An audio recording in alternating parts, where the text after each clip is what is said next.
Welcome to Shakespeare FC, The Words, a 5-minute journey into the individual bits of language that were forged, fletched, hewn, and hammered, and sometimes crowbarred, into existence by our brilliant and witty Warwickshirean wordsmith, or, as you become more familiar, Uncle Will. I'm your host, Kari Marshall. Well, welcome to Season 11, if you can believe it. Today we start off with this question. What do the following phrases have in common? All that glitters is not gold, bubble, bubble, toil and trouble, and gilding the lily. Now, before you tax your brain with attempting to come up with some obscure link between the Prince of Morocco looking for love in Venice, 3 weird witches manufacturing mayhem on a Scottish heath, or the poisoning of an unceremonious usurper of the English throne, eagle-eared listeners will know already that something is not quite right here. In fact, what the previous phrases from The Merchant of Venice, Macbeth, and King John respectively all have in common can be summed up in one of Uncle William's words. They are all a misquote. Ironic that William would conjure a word that would become so common when referencing his own works. But we are getting ahead of ourselves. And to misquote the ghost of Hamlet's father to his son in the bedchamber scene, get on with it already. And so we shall. Now, to do so, we must rejoin once again William's very unhagiographic history of the Henrys.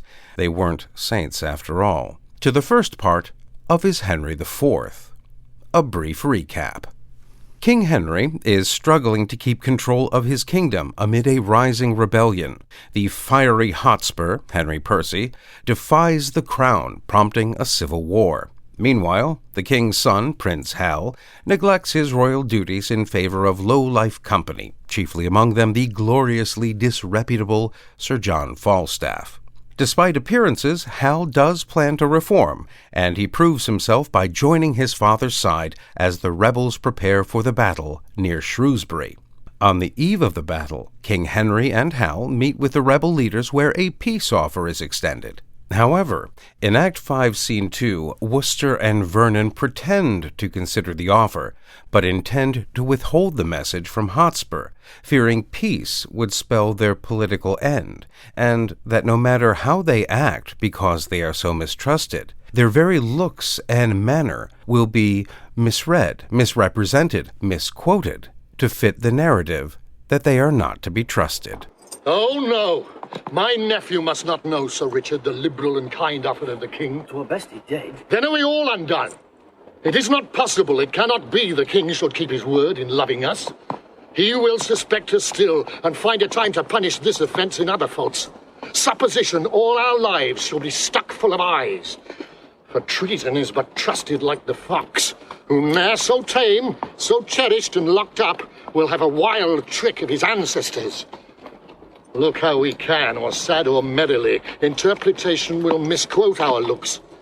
Now the word quote comes from the late 14th century quoten, meaning to mark or annotate, which was derived from the Old French quoti, which in turn came from the, you guessed it, Latin quotare and quotus, which translates into which order. The addition of mis comes from the Proto-Germanic missa, meaning divergent, wrong, or astray. And speaking of keeping things orderly and not going astray, the actual quotes from the beginning of our adventure are all that glisters is not gold, double, double toil and trouble, and to gild refined gold, to paint the lily. And you most definitely can quote me on that. Well, alas and alack, my friends, that is all we have time for. Join us again next time for another hopefully informative journey into the mind of Uncle William. I'm Kari Marshall. Farewell until next time. Shakespeare Full Circle is a production of WGTE Public Media and is sponsored in part by the generous support of the Cowie Family Charitable Trust and Michelle and Kelvin McElwain. All previous episodes are available at wgte.org/sfc and wherever you get your podcasts.